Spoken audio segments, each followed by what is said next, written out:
Olá, aqui é a doutora Camila Vidal, médica especialista em reprodução humana do Ceferp. Seja bem-vindo ao podcast Papo de Tentante. Vamos ao episódio de hoje? Oi, pessoal, sejam bem-vindos ao Papo de Tentante. Hoje a gente vai falar uma coisa que eu tenho certeza que quem já pensou num tratamento tem um pouco de medo, que são os procedimentos ali anestésicos, para a gente poder fazer alguns procedimentos que a gente sabe que precisa de sedação. E todo mundo tem um medinho, todo mundo não, né? Mas muita gente tem um medinho de anestesia. Então a gente vai conversar e tirar um pouco, né, desse medo para deixar o tratamento mais tranquilo. Então, com isso, para isso, né, tenho aqui a presença dos convidados de hoje. Muito obrigada pela participação de vocês. E, em primeiro lugar, vou deixar vocês à vontade para se apresentarem um pouquinho, para todo mundo conhecer a voz de vocês. Ok, sou o Dr. Melges, sou médico anestesista.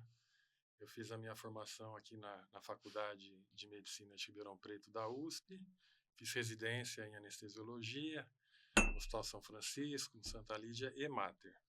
Trabalho desde então, né, como especialista em anestesiologia e mais especificamente também nessa área de anestesia para procedimentos de fertilidade há cerca de 9, 10 anos. Eu sou Ingrid, eu sou médica ginecologista, especialista em reprodução humana e trabalho no Ceferp. Já vim algumas vezes aqui, né, Camila? Pois é. E muito obrigada pelo convite. Eu que agradeço. Mas hoje nós estamos aqui de paciente, Sim. né? Nós estamos para contar como é que foi quando a gente passou pela sedação na coleta dos óvulos, né? E como você falou, que dá medo na maioria das pessoas, eu sou uma pessoa que sempre tive muito medo de anestesia. Mesmo sendo médica, eu acho que isso passa pela cabeça de muita gente, né, doutor? Sim, sim. É interessante que a medicina é uma especialidade de medicina auxiliar, né? Ninguém procura o anestesista porque precisa fazer um tratamento. Procura um cirurgião plástico, daí envolve anestesia. Procura um apendicite, procura o cirurgião, tem que passar pelo anestesista. Mas mesmo nessa condição de medicina auxiliar, a gente ainda é bastante temido. Existem causas, né, anteriores, mais antigas, que explicam em parte esse medo da anestesia, por conta de maus resultados, né? A especialidade se desenvolveu muito, e por outras questões também, que envolve mais questões do subconsciente, o medo de perder o controle. A minha esposa, por exemplo, ela tem pavor de anestesia, porque ela tem medo de perder o controle, ela fala, né? Então, é muito comum isso. Eu acho que é bem essa sensação, né? Do que vai acontecer. Eu vou dormir, não sei o que vai estar acontecendo comigo, o que vai estar sendo feito, né? Mas já adiantando, a minha experiência como paciente foi muito boa. Mas, não sei também, eu tinha muito medo, mesmo sendo médica, eu tinha muito medo de anestesia, mas já precisei passar por alguns outros procedimentos, né? Já fiz 2 procedimentos que precisaram de anestesia geral, e no primeiro eu fui com muito medo. Eu falei, meu Deus, e se não conseguirem me entubar, e se a minha veia aérea for? Porque aí a gente só começa a pensar coisa ruim, né? A gente sabendo, quanto mais a gente sabe, mais medo a gente tem. E só que na hora que eu vi que eu deitei ali e quando eu acordei, eu tava na recuperação, com os meus pontos todos cobertos, meu curativo feito, falei, nossa, é isso? É maravilhoso. E quando a gente fala na anestesia especificamente para os procedimentos em fertilidade, tem alguns procedimentos que normalmente a gente faz com anestesia e outros só se necessário, né, Ingrid? Então, assim, o mais comum, que é o que todo mundo ouve falar, é o da coleta dos óvulos, mas tem outros procedimentos que às vezes a gente acaba fazendo também com sedação, né? Uma esteroscopia, né? E eu acho bom a gente até falar que a Camila já assustou todo mundo falando que ela foi entubada, né? Mas eu ia chegar nesse assunto, eu ia chegar lá. Mas a maior parte dos procedimentos de reprodução a gente não precisa de tubo, né, doutor Melges? Sim, sim. A questão da intubação, hoje em dia é muito segura, né? Porque a gente faz uma avaliação prévia, na avaliação prévia, a gente já faz a avaliação da via aérea, se tem algum fator preditor anatômico ou de história médica de via aérea difícil, e a gente tem como se antecipar a isso, já solicitando o material adequado, como o vídeo laringoscópio para colocar a sonda no canal da traqueia, e também o broncofibroscópio. Isso não é a realidade da anestesia em procedimentos de fertilidade, mas como a gente está falando em anestesia em geral, a gente já pode acalmar também com relação à intubação. A intubação, o tubo é colocado quando o paciente está dormindo e é retirado quando ele está dormindo ainda. Ele está no processo de acordar. Mas no procedimento de fertilidade, esses que a doutora Camila falou, o mais comum é a captação, a coleta de óvulos, que via de regra precisa do concurso da anestesia. Existem outros procedimentos, como a histerosalpingografia, né? A histeroscopia. Em alguns casos, né, a transferência de embriões, quando a paciente tem um colo de útero desfavorável para passar o catéter, então gera uma manipulação maior, a questão pode gerar mais dor e a gente faz anestesia. E no caso dos homens também, da captação de espermatozoides, né, quando não tem espermatozoide no ejaculado, é necessário, em alguns casos, fazer a punção ou do epidídimo, ou testicular, ou o microtesa, né? E nesses casos todos, a gente não intuba, não é necessário. Não é necessário fazer uma anestesia um pouco mais robusta, né? Mais forte, que seria a anestesia geral, que daí a gente precisa, por segurança, fazer a intubação. Nesses procedimentos de fertilidade, a gente faz uma sedação, a gente tem graus de sedação. A sedação leve, né, que seria aquela sedação consciente, o paciente responde a estímulos, responde a comandos. Tem a sedação inconsciente, em que nesse período dorme, que é o caso da anestesia para procedimentos de fertilidade, tanto para a mulher como para o homem, que não precisa da intubação. A gente faz uma droga hipnótica, que a gente chama, que é para dormir, uma droga analgésica, que é para não sentir dor, que interfere muito pouco com a função respiratória. Então, o paciente continua respirando de forma espontânea, a gente só faz um aporte de oxigênio complementar para enriquecer o ar inspirado. Mas, via de regra, é um procedimento bastante tranquilo e gera uma experiência, né? Lá no Cefep, em outros lugares que a gente faz essa modalidade de anestesia, os pacientes, geralmente, na hora que acordam, pedem se poderia fazer mais um pouquinho ou se poderia levar para casa. Mas Não é? Como foi a sua experiência, Ingrid? Com a sedação? Então, a minha experiência... Primeiro, eu queria fazer uma notificação aqui, que o Dr. Melgis não estava no dia. Foi outro anestesista, muito bom. Uma advertência. É uma advertência, né, que ele não foi. No seu ele foi, né, Camila? Ele tem os preferidos. Eles têm os preferidos. Não, mas o outro anestesista também era muito bom. Então, eu cometi 2 erros ali, né? Primeiro que eu fui fazer essa anestesia no meu ambiente de trabalho. E aí o medo de perder o controle é maior, né? Porque tá todo mundo conhecido ali em volta. Todo mundo me conhece. E o segundo erro foi que eu resolvi que eu ia fazer vídeos, né? Que eu ia blogueirar. Então, eu comecei toda a minha experiência do estímulo fazendo vídeos de como estava sendo estímulo. E aí, eu achei adequado, no dia da coleta, também fazer vídeos. Então, eu tenho filmagens de como eu fiquei. Você tem? Tenho, que eu nunca postei. Ninguém nunca viu essas filmagens. Uma sugestão para o canal do CFF publicar, né? Para aumentar engajamento. E aí, o que acontece? Eu não lembro de nada, né, que eu fiz, mas todo mundo falou que eu fiquei super engraçada. E eu ficava esquecendo o que tinha acontecido, né, que a gente esquece às vezes, perde a memória recente, né. Sim, sim. E aí eu ficava chamando as pessoas pra ver como eu tava, e eu chamava todo mundo o tempo todo pra ver como eu tinha ficado. E aí as pessoas só voltavam assim... Mas eu já vim te ver várias vezes. E aí eu reclamava. Mas fulano, você nem sequer foi lá me olhar como que eu fiquei depois do procedimento. Então eu fiquei meio esquecida e falando bastante. E aí tem os vídeos que alguns eu não tive nem coragem de assistir. E eu tô tipo com a touca toda virada, porque eu não parava quieta assim depois. E eu fiquei com a touca toda virada assim, uma cara meio de bêbado assim. E eu falei, gente, é impossível postar isso. Tanto é que todo mundo fala, ai, cadê o vídeo da coleta, não sei o que. Eu só abstraí, falei, esse não vai ter. Porque eu fiquei doida. E demorou um tempinho pra você voltar. Demorou um tempinho. Fiquei nesse looping aí de ficar engraçada. Mas, pra mim, na minha memória, foi ótimo. Eu não lembro nada. A gente... né, vai lá no centro cirúrgico, só fala, você vai dar um soninho, você dorme, quando você acorda, acabou. Então, eu não tenho memória alguma de tudo isso que eu fiz. Tudo foi esquecido. Pra mim, só ficou a parte de queria de novo.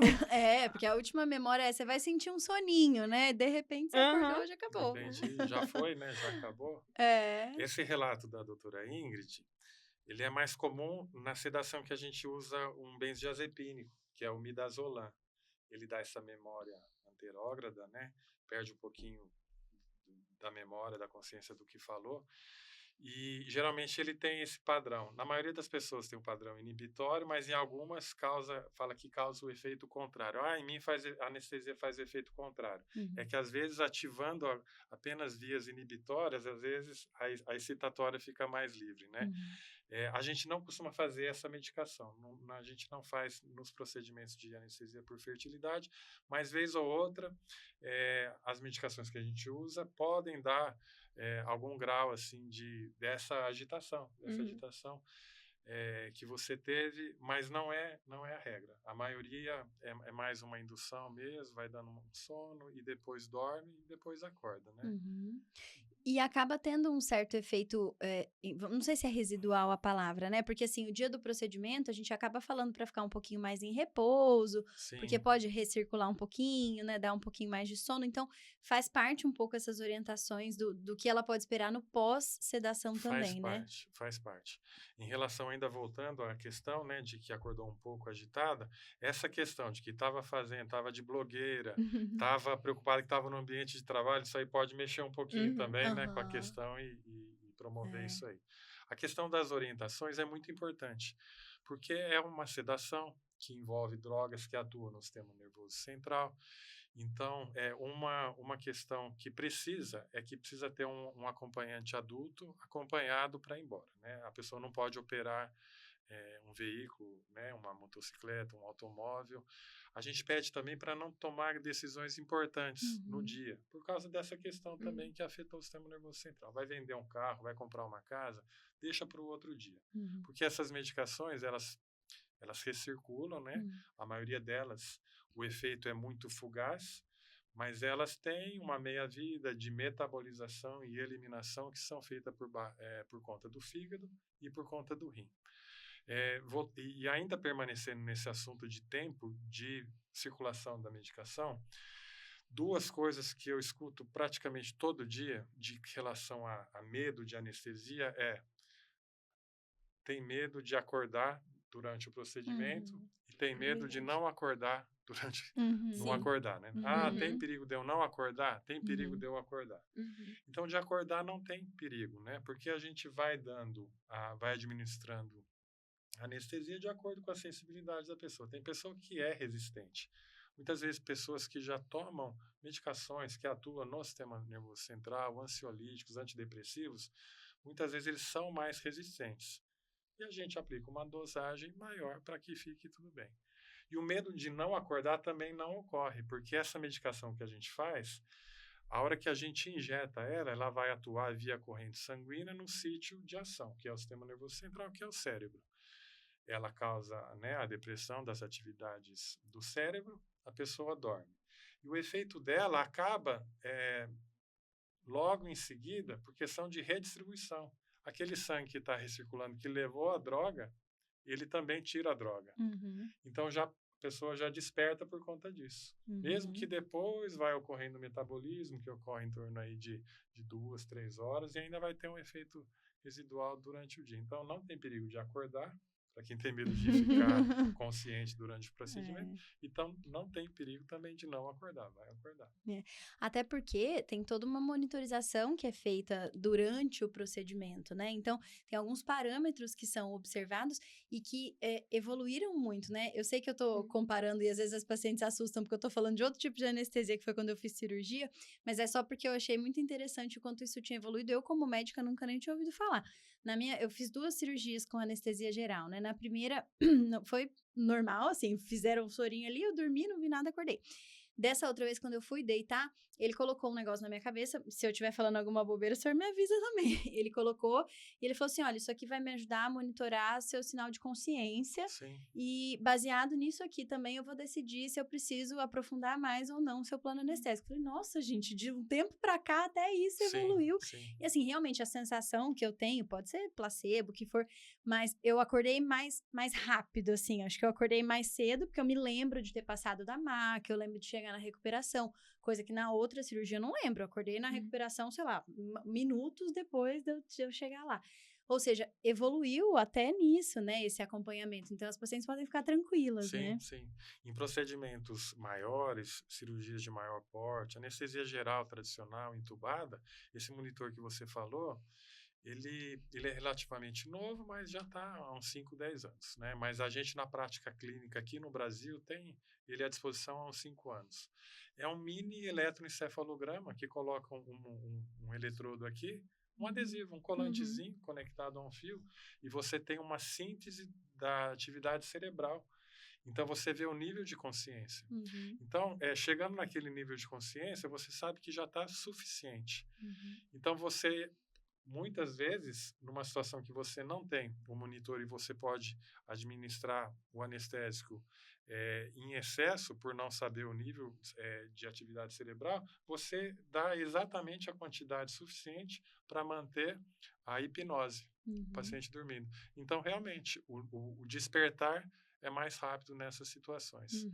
E essa questão que você trouxe da monitorização também é o que vem, né, nos últimos aí 30 anos, 25 anos, que tornou a anestesia uma especialidade extremamente segura. Por conta que hoje a gente monitoriza a função cardiovascular, o batimento do coração, a pressão arterial, a função respiratória, a oxigenação tecidual. Isso é uma monitorização de rotina e obrigatória, né, pelos órgãos reguladores. Então, uma clínica que vai ter procedimentos com anestesia precisa obrigatoriamente seguir esses padrões. E para todos os procedimentos que a gente faça, a coleta dos óvulos, esteroscopia, esterossono, é mais ou menos o mesmo padrão de sedação ou envolvem outras modalidades, por exemplo, em procedimento masculino, tem outras formas também de anestesia? Sim. O que vai determinar a mudança da técnica anestésica é o porte do procedimento, né? O nível de trauma tecidual que está diretamente correlacionado com o nível de dor que ele pode causar. Então, nesses que você falou, né? A transferência de embriões, a coleta de ovos, a esteroscopia, é o padrão, é o mesmo padrão. É uma sedação inconsciente um pouco mais leve. Para os procedimentos de punção, de epidídimo, de testículo, eventualmente, eles envolvem um estímulo de dor um pouco maior. Então, a gente pesa um pouquinho na mão, igual a gente fala. A gente faz uma abordagem analgésica, né, com anestésico um pouco maior. Mas, da mesma forma, não envolve intubação e o despertar também é rápido, em condições ótimas, sem aquele torpor, aquela confusão mental. Às vezes envolve um pouquinho mais de tempo para dar alta para o paciente. Mas eu acho que é bom até comentar isso, que realmente é o que a gente vê também na prática clínica, no sentido de que realmente os pacientes não acordam naquela loucura habitualmente, né? Que a gente trouxe o relato até engraçado, mas eu fiquei com isso na cabeça. Realmente não é a rotina, como o doutor Melis falou, não é o mais comum, porque acaba que a gente fica aguardando, né, as pacientes acordarem também pra gente conversar, dar alta. O doutor Melis dá alta também no final. E não é o que a gente vê habitualmente mesmo. Acho que, às vezes, alguém que já fica mais com essa obsessão pelo controle, já vai... eu vou ficar com medo da anestesia por conta disso. Não é o mais comum de acontecer, né? Exatamente. Até porque, às vezes, a gente chega pra conversar e a paciente ainda tá até mais dormindo, assim, né? Às vezes eu falo, você não vai nem lembrar. Depois eu volto aqui e a gente conversa de novo. E a sugestão mental é muito poderosa, né? Quando você fala assim, não vou pensar em elefante, não vou pensar em elefante, não vou pensar em elefante. O que eu estou pensando? Em elefante, né? Então, a gente faz muito essa brincadeira quando o paciente vai dormir, que a gente fala, pensa num lugar bonito, que você vai estar nesse lugar para que você descanse. Porque se a pessoa deita lá, pensando que precisa pagar o boleto, que precisa acabar o relatório, ela dorme, ela acorda fazendo o relatório. Outro dia uma acordou escrevendo até. Então, você trabalhou, a gente avisou, né? Se prepare.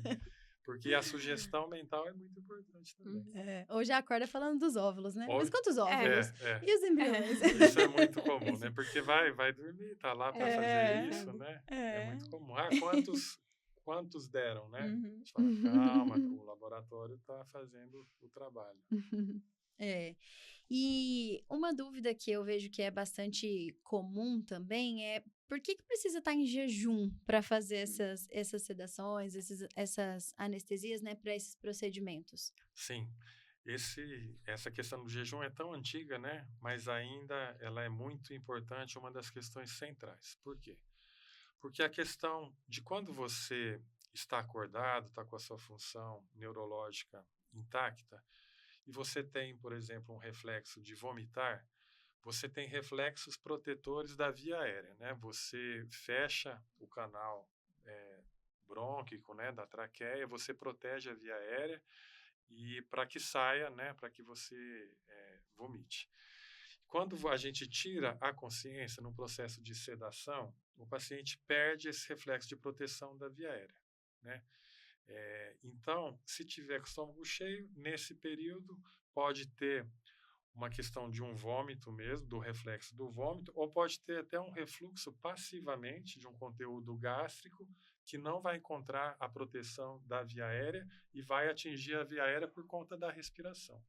Esse conteúdo gástrico no pulmão causa uma pneumonia, inicialmente química, de grave repercussão, que coloca o paciente num estado de gravidade. O paciente muitas vezes, precisará de intubação, precisará de um auxílio de ventilação mecânica em UTI. Essa pneumonia, inicialmente química, vai se repercutir, vai se desdobrar numa pneumonia infecciosa, bacteriana, e coloca uma pessoa que foi fazer um procedimento eletivo numa questão realmente de risco de vida. Então, muitas vezes a gente cancela mesmo procedimentos em hospitais, em clínicas, por conta do jejum inadequado. Não é? A gente tem, ao longo do tempo, tivemos alguma flexibilização com relação ao jejum. Aproveitar, né, para falar que estamos falando da questão do jejum. Hoje em dia a gente flexibiliza para líquidos claros até 2 horas, mas precisa de bom senso, né? Nós já pegamos várias vezes o paciente chegar com uma garrafa de 2 litros de água tomando. E tomou até 2 horas antes 2 litros, né? Daí a gente flexibiliza, mas numa quantidade razoável, uma pouca quantidade. Então, líquidos claros até 2 horas. Uma refeição leve, com torradas, até 6 horas. Uma refeição normal, ou que envolve leite, uma refeição mais gordurosa, com carne, são 8 horas de jejum.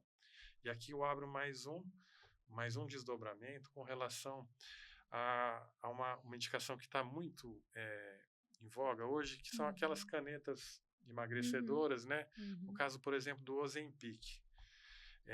O Ozempic, ele atrasa o esvaziamento gástrico de forma muito contundente. Então, um paciente que, no período normal de 8 horas, estaria com volume residual gástrico adequado, com o Ozempic não ocorre isso. A gente faz muitas vezes endoscopia em pacientes que tomam Ozempic e depois de 12, 14, 15 horas estão com o estômago muito cheio. Então, o Ozempic hoje a gente pede para suspender 21 dias antes, por causa dessa questão do jejum. Existem outras medicações que são um período menor de suspensão, mas o Ozempic já tivemos situações de adiar o procedimento por conta disso. E acaba que na nossa especialidade, na reprodução, é um dos poucos grupos de medicação que a gente acaba precisando suspender para o procedimento em si, né? Sim. Porque normalmente são pacientes saudáveis, que não usam outras medicações, e essas que têm outras comorbidades, acabam fazendo a avaliação pré-anestésica antes, Sim. né? Então, diabética, insulino-dependente, elas vão passar por essa avaliação para receber uma orientação apropriada, individualizada, né? Sim, exatamente. Eu acho que como é um procedimento eletivo, a gente quer o melhor cenário possível, né? Então, não dá... se a gente já sabe que vai fazer anestesia, já sabe as orientações, jejum, não adianta burlar, né? Não. Isso é importante. Porque às vezes a pessoa pensa, se eu falar que eu comi agora, eles vão suspender. Mas foi como o Dr. Maurício falou, precisa suspender para a segurança do paciente, é algo eletivo. Então, é melhor que a gente respeite as regras para tudo ficar o mais seguro possível, né? Sim, perfeitamente. E você sabe, ele estava comentando, né, das diferenças para líquido, para refeição leve e tudo. E eu estava aqui pensando, falei, nossa, as nossas pacientes vão estar ouvindo isso, vão falar como elas são maldosas, porque elas colocam todo mundo para fazer 8 horas de jejum. Ninguém nunca me falou que até 2 horas eu podia tomar água e tudo, né? E realmente, né, na clínica a gente é um pouquinho mais rigoroso com relação a essa questão, mas tem muito o fato de que o nosso procedimento ele é eletivo, mas até certo ponto, né? Porque se a gente cancelar aquela coleta, ela perdeu aquele Fez ciclo. todo o tratamento, né? Sim, sim. Então, por isso que nesse caso, só defendendo o nosso lado, né? Teve um caso recente de um paciente que fez o ciclo, né? Tava com os ovários, né, repletos de folículos, e que a paciente foi descoberta num tempo que não dava tempo de suspender o Ozempic. E daí foi feita com anestesia, raquianestesia, com a paciente acordada, né, para que tivesse os reflexos de proteção de via aérea. Mas assim, né, uma anestesia muito maior, uma anestesia segura, mas de que não há necessidade. Né? Então é por isso que a gente E essa questão do jejum também é curiosa e causa muita confusão, e em certa parte é culpa da minha especialidade isso, porque, por exemplo, fala líquidos claros até 2 horas. Daí a pessoa toma leite. Daí você fala, você tomou leite, mas leite é claro. E o café está contemplado nos líquidos claros. Então, assim, o líquido claro, o leite é líquido claro, mas não pode. O café é escuro, mas pode. Então, eu nem cito a questão do café. Falo, líquido claro é água ou chá. Né? Leite, refeição, 8 horas. Não, mas é melhor mesmo. Tem umas coisas que vale a pena não correr o risco. E a gente deixa tudo 8 horas, né, a gente já deixa tudo, não pra não pode. ter confusão. Porque para o Dorme, paciente é muita coisa para pensar, Exato. o horário que tomar a medicação, e ainda vai ter que ficar pensando ainda. Então... Deixam de 8 horas, para não ter confusão e não ter risco de cancelar. Exatamente, Sim. não queremos perdê-lo tanto por aqueles folículos para crescer naquele tempo, para perder agora por causa de tomar um negocinho antes, né? Espera só um pouquinho que vai dar tudo certo. E o pior que esse negócio de confundir o tempo, teve uma paciente que ela assustou assim na sala, eu falei, olha, a partir de 11 horas você vai ficar sem comer, e aí até água, tudo, e aí amanhã, 7 da manhã, você vem aqui pra internar, porque você vai passar com o anestesista, vai conversar antes, tudo. E ela assim, ai gente, tipo, um olhar de desespero, falei, tá entendendo? Ela, eu vou ter que almoçar tipo 10 da manhã? Aí eu, hã? Aí ela, eu vou ficar desde 11 horas até o outro dia sem comer? Eu falei, ai meu Deus, não. 11 da noite. Então, às vezes, a gente acha que tá uma coisa, tipo, muito óbvia, né? A gente vai passando. E eu acho que é muito importante tirar dúvida para ter as certezas, assim, para não ter essas confusões. A paciente achava, porque pra mim, né, a gente fala isso todos os dias, era tão claro que ia ser 11 da noite, ia parar de comer. Então, é só o período, a maior parte dos nossos procedimentos acontecem de manhã, então acaba que é o período que você tá dormindo, então o jejum, ele passa mais suave, né? Você não vai ver ninguém comendo uma feijoada e vai ficar lá na vontade. E logo depois que estiver acordando também, vai Você tomar já vai um poder lanche comer. bem gostoso. E tem alguma coisa assim que seja mais comum que elas possam ter de efeito colateral da anestesia? Náusea, vômito, alguma coisa assim? A gente já faz, quando a gente punciona a veia, né, naquele soro que a paciente está vendo lá, ele já tem algumas medicações, né, analgésicos, antibiótico para prevenir infecção, e a gente já coloca, via de regra, um antiemético também, uma para prevenir a náuseas e vômitos. Não é comum nesse procedimento e está relacionada, e o hipnótico, a droga que a gente faz para dormir também, além do efeito hipnótico, ele tem um efeito também antiemético, então tem uma dupla proteção. A gente observa mais efeitos colaterais na paciente que tem uma grande quantidade, né, que você chama de hiperestímulo, né, que essa paciente ela tem, né, uma efervescência aí da parte hormonal, tem algum extravasamento de líquido, né, para a cavidade peritoneal, dá aquela sensação de dor, de estufamento e tal. Essas pacientes têm uma maior incidência, a gente geralmente precisa medicá-las com uma dose um pouco maior de analgésico no pós-operatório, né? No pós, a gente tem mania de falar pós-operatório, é pós-procedimento, no caso, né? Porque não é uma cirurgia.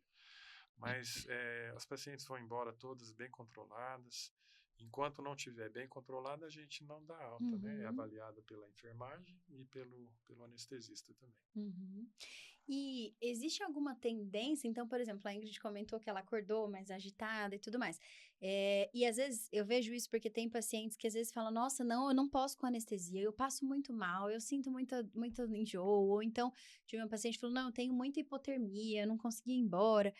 Isso é uma tendência pessoal? Então, assim, existe a possibilidade dela acontecer isso de novo numa próxima e existem coisas que a gente pode fazer para contornar isso, né? Existem, né? Existe a questão do procedimento, né? Procedimentos de maior porte, a gente espera que teve uma lesão tecidual maior, então a gente precisa fazer uma cobertura maior de analgésico. Uma cirurgia de grande porte de muitas horas, o paciente fica mais tempo ali exposta numa sala cirúrgica, né? Então tem a maior chance de fazer hipotermia, mas tem as questões individuais também, né? Cada um pode ter o seu limiar de dor e a sua, por isso que é importante na avaliação pré-anestésica. E a avaliação pré-anestésica, quando o paciente tem alguma questão de história médica, umas patologias associadas que tem mais relação, que pode ter maior relação com o ato anestésico, a gente faz a avaliação com uma certa antecedência. Na maioria dos pacientes, a gente pode fazer a avaliação no dia antes do paciente entrar para a sala de procedimento.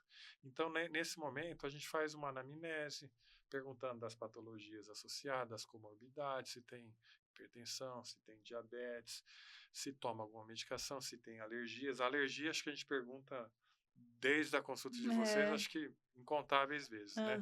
E no dia do procedimento é perguntado na recepção, é perguntado pela enfermagem, é perguntado pelo anestesista. Então, questão de alergias, de uso de medicações, de cirurgias prévias.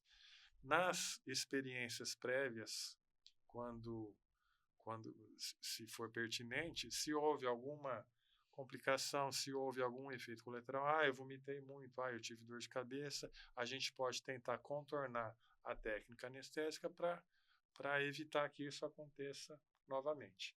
Mas pelo perfil dos procedimentos, geralmente a gente não tem uma incidência considerável disso, não. É bem raro. Excelente. Bom, acho que falamos bastante, deu para tirar bastante dúvida. O senhor já passa uma tranquilidade por si só, e ainda explicando tudo isso, né? A gente fica mais tranquilo ainda. Quando você me fez o convite, estava lá, né? Anestesia, vamos fazer um bate-papo, anestesia em procedimentos de fertilidade, né? O que esperar? Então, o que esperar é isso, né? Em linha com a missão do Cefep, né? De que é proporcionar a melhor experiência para o paciente que está procurando, né, uma assistência no campo da reprodução assistida. Também, em linha com isso, né, o que esperar da anestesia é isso, a melhor experiência que vai estar assistida em todo momento por uma equipe muito competente, cada um na sua área, né? Com certeza. Muito obrigada, Dr. Merz, pelo seu tempo, pelas suas explicações, por poder estar aqui. Espero contar com o senhor em outras participações também. Obrigada, Ingrid, por estar de volta, por contar nossas experiências aqui, trocarmos nossas experiências de congelamento. E a gente se vê nos próximos episódios. Obrigada por assistir ao Papo de Tentante. Aproveite e acompanhe o Cefep no Instagram e no YouTube para ficar por dentro das novidades. Te vejo no próximo episódio. Até lá!